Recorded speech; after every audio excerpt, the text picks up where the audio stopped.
আসসালামু আলাইকুম এভরিওয়ান, কেমন আছেন আপনারা সবাই? আশা করি সকলেই ভালো আছেন। আজকের ব্লগে আমি আমার একটা ভিন্ন এক্সপেরিয়েন্স শেয়ার করব আপনাদের সাথে। ফর দ্য ফার্স্ট টাইম আমি আজকে বিচে যাব শাড়ি পরে। আমার অনেক দিনের শখ ছিল। তো সকাল সকাল ঘুম থেকে উঠে আমরা রেডি হয়ে গেলাম। আমরা আজকে যাব ইনানি বিচে, কারণ ওইখানে তুলনামূলক মানুষ একটু কম থাকে। সকাল সকাল ওয়েদারটা খুবই খারাপ ছিল, রাত থেকে অনেক বৃষ্টি হইতেছিল, সকালেও অনেক বৃষ্টি ছিল। বৃষ্টির জন্য বের হইতে পারতেছিলাম না, তাই বারান্দায় দাঁড়ায় বৃষ্টি উপভোগ করতেছিলাম অ্যান্ড কিছু ছবি ভিডিওস নিলাম। তারপর চলে গেলাম লবিতে, সেখানে গিয়েও কিছু পিকচার্স তুললাম, কারণ বাহিরে বৃষ্টি, বের হইতে পারতেছি না। আমাদেরকে কেমন লাগতেছে কমেন্ট করে অবশ্যই জানাবেন। রিসর্টে বসে বসে অনেক ছবি অ্যান্ড ভিডিও করলাম, তারপর বৃষ্টি কমতেছিল না, তাই বোর হয়ে আবারও রুমে চলে গেলাম, গিয়ে আরও কিছু ভিডিওস করলাম। ফাইনালি অনেকক্ষণ পরে বৃষ্টি কমলো, তারপর আমরা বের হলাম। বের হওয়ার পরেও আবারও বৃষ্টি নামলো, কিন্তু কিছু করার নাই। শখ যখন হয়েছে সেটা পূরণ তো করতে হবে। অ্যান্ড এত দূর চলে আসছি ঢাকা থেকে কক্সবাজার, এখন তার থেমে থাকার কোনো সুযোগই নেই।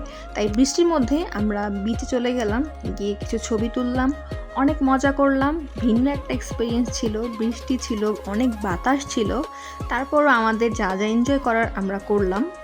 সবার মতো আমরাও ট্রেন্ডিং একটা ভিডিও করে ফেললাম। বৃষ্টি ছিল অনেক, যার কারণে তেমন ভালো ছবি ভিডিও করতে পারি নাই। তারপর উঠলাম এই গাড়িটাতে, এই গাড়িটার নাম আমার মনে নাই। তখনও খুব বৃষ্টি ছিল। এই যে বৃষ্টিতে ভিজে ভিজে গাড়িতে ঘুরতেছি অ্যান্ড এনজয় করতেছি।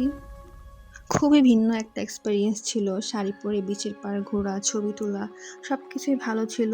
অনেক আনন্দও করছি সবাই মিলে। এরপর দেখা হয়ে গেল হিরো আলমের সাথে। ও না না, একজন সেলিব্রিটির সাথে।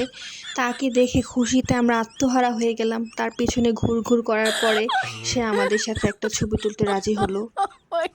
তারপর সেলিব্রিটিকে রেখে চলে গেলাম। শাড়ি আমার বরাবরই অনেক পছন্দ।